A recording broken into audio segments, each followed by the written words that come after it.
Welcome to Mohan's Teaching Corner.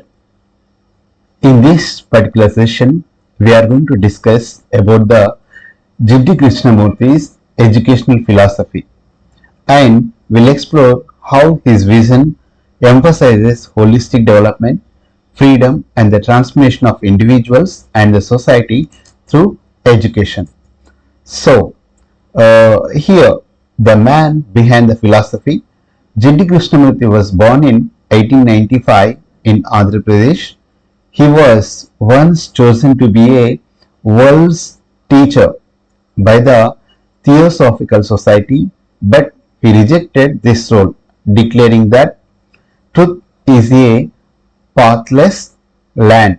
So, Krishnamurti firmly believed that education should be beyond traditional teaching method and must be rooted in freedom and inquiry.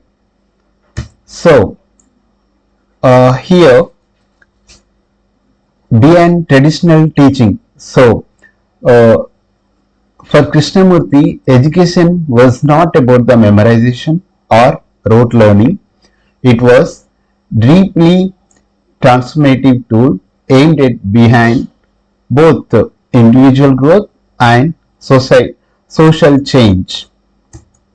So, here, according to Krishnamurti, real education helps one interpret reality. It involves learning to observe, listen, and understand, not just academically, but through deep personal awareness. It's about educating the whole person, mind, body, and emotions. C. Psychological revolution. At the heart of his philosophy is a need for psychological revolution. Education must foster freedom from fear and mental conditioning. It should be cultivate awareness, promote self-knowledge, and lead to inner transformation. Above all, it should nurture the compassion, the essence of true humanity. Here about the curriculum. So, Krishnamurti proposed a holistic curriculum focused on all-around development of the child.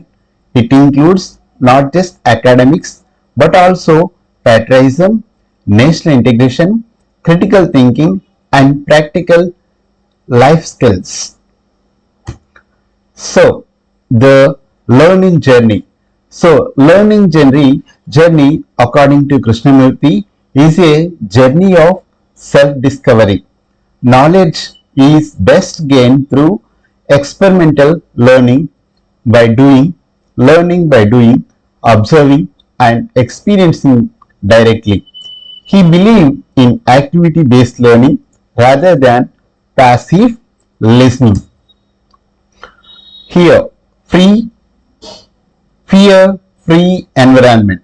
A unique feature of these schools was their fear-free environment. There is no comparison between students and no competition. Instead of cooperation, and small class sizes help foster confidence and well-being. C. The teaching methods. Krishnamurti's teaching methods include discussion, question answer formats, and critical thinking exercises. The goal was not to memorize but to explore deeply and understanding clearly. So, the teacher as a learner. He emphasized that a teacher is also a learner. Teachers should remain open to new insights and discoveries, evolving alongside their students. So, new teacher paradigm. In Krishnamurti's vision, a teacher is a facilitator and a mentor, not just a provider of information. So, they guide students on their path of self-discovery and learn in the process. Collective responsibility. Education is a shared responsibility. It involves not just teachers but also parents and broader community. Together, they help shape the child's mind and character.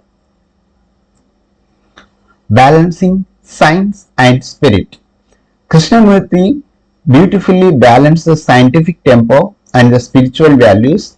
He encouraged the rational inquiry along with the deep reflection on life's meaning and values. Here are the takeaways from this presentation. So, the takeaways from the Krishnamurti's philosophy. First, freedom in learning, free from fear and conditioning. Second, holistic development, nurturing every aspects of individual. Third, education for humanity, aiming to develop and compassion, not just competence. The pathless journey. It concluded with Krishnamurti's powerful words. The function of education is to create human beings who are integrated and therefore intelligent. So, thank you for joining this pathless journey of discovery through the philosophy of Jiddu Krishnamurti. Thank you for watching. Mohan's Teaching Corner will come up with the new topic which is going to be useful for your Telangana Public Service Commission examination and M.Ed, B.Ed and other competitive examinations. All the best for your coming exams.